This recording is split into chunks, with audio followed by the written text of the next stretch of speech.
Hello friends, welcome back to media talks. நான் உங்கள் மௌனிகா.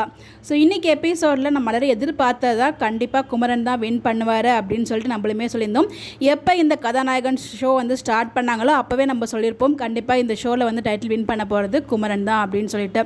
அதே மாதிரியே அவங்க வந்து வின் பண்ணிட்டாங்க. பட் எனக்கு சின்ன ஒரு வார்த்தை என்ன அப்படின்னு பார்த்தீங்கன்னா, ஸோ நம்ம கொஞ்சம் ஃபஸ்ட்டு எனக்கு இந்த ஷோ பார்க்கும்போது எனக்கு வந்து நினைவுகள் என்ன அப்படின்னு பார்த்தீங்கன்னா, இந்த ஷோவில் ஃபஸ்ட்டு சீன் நடித்து முடிச்சுட்டு அதில் செலக்ட் ஆனதுக்கப்புறம் வந்து முதல்ல வந்து பார்த்தீங்கன்னா விஜய் கிட்ட தான் வந்து சொல்லுவார். ஸோ நடுவில் நடு ரோட்டை நிப்பாட்டி தான் விஜய் கிட்டேயுமே சொல்லுவார். அவர் யார்கிட்டையுமே ஃபஸ்ட்டு சொல்லியிருக்க மாட்டார், விஜய் கிட்ட தான் போய் சொல்லுவார். ஏன்னா அவர் தான் வந்து இந்த ஷோ வந்து ஏற்பாடு பண்ணி கொடுத்தாரு அப்படின்னு சொல்லிட்டு அந்த ஒரு ஹாப்பினஸை அவர்கிட்ட தான் ஷேர் பண்ணணும் அப்படிங்கிற மாதிரி சொல்லியிருப்பாங்க.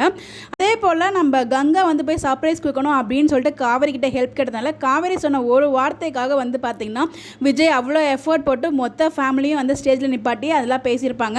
எனக்கு இந்த சீனில் எபிசோடில் ஸ்டேஜில் நின்று பேசும்போது எனக்கு அந்த சீன் தான் ஞாபகம் வந்துச்சு. இந்த பக்கம் மொத்த ஃபேமிலியும் இருக்காங்க. நம்ம விஜய் வந்து ஒரு ஓரமாக நின்று கை தட்டிட்டு அந்த கண்ணெலாம் கலங்கி கண்ணை தொடப்பார பற்றிலாம் பார்க்கும்போது அவ்வளோவே கஷ்டமாக இருந்துச்சு. ஸோ இதுக்கெல்லாம் காரணம் நம்ம விஜய் தான். பட் அது ஒரு வார்த்தை கூட நம்ம காவேரியும் அதை யோசிச்சு பார்க்கல, குமரனும் யோசிச்சு பார்க்கல, அதை பற்றி மென்ஷனும் பண்ணல. அப்படிங்கிறப்ப கொஞ்சம் வருத்தமாச்சு. அட்லீஸ்ட் நீங்கள் ஃபுல்லாக பேசாட்டியும் ஜஸ்ட் இதுக்கெல்லாம் காரணம் வருது அப்படிங்கிற விஷயம் வந்து சொல்லி தான் நடந்திருக்குமே அப்படின்ற மாதிரி எனக்கு ஒரு ஃபீல் ஆச்சு.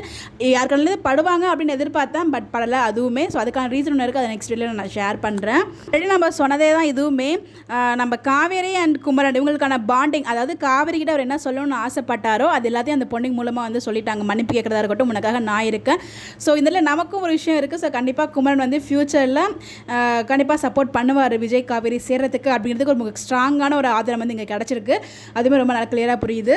அதுக்காக நான் இருக்கேன். கண்டிப்பாக உன் மனசில் இருக்க ஃபீலிங் எல்லாத்தையுமே நான் மாற்றி உன்னை சந்தோஷமாக மாற்றுவேன். நீ ஆசைப்பட்ட மாதிரி உன்னை வந்து நான் வாழ வைப்பேன் அப்படிங்கிற மாதிரிலாம் சொல்லும்போது கண்டிப்பாக அவங்க ஆசைப்பட்டது விஜய் கூட வாழணும் தானே. ஸோ அதனால் வந்து கண்டிப்பாக சேர்த்து வச்சுருவாங்க. லைஃப்பில் அழகாக பிளானாக போட்டு வீட்டையுமே கண்டுபிடிச்சிட்டாங்க. அதை பற்றி தனியாக ஒரு வீடியோ பேசுவோம். ஸோ இன்றைக்கி எபிசோட் பற்றி நீங்கள் என்ன நினைக்கிறீங்கன்னு சொல்லி உங்களோட மறக்காமல் கமெண்ட்டில் ஷேர் பண்ணுங்கள். Bye bye.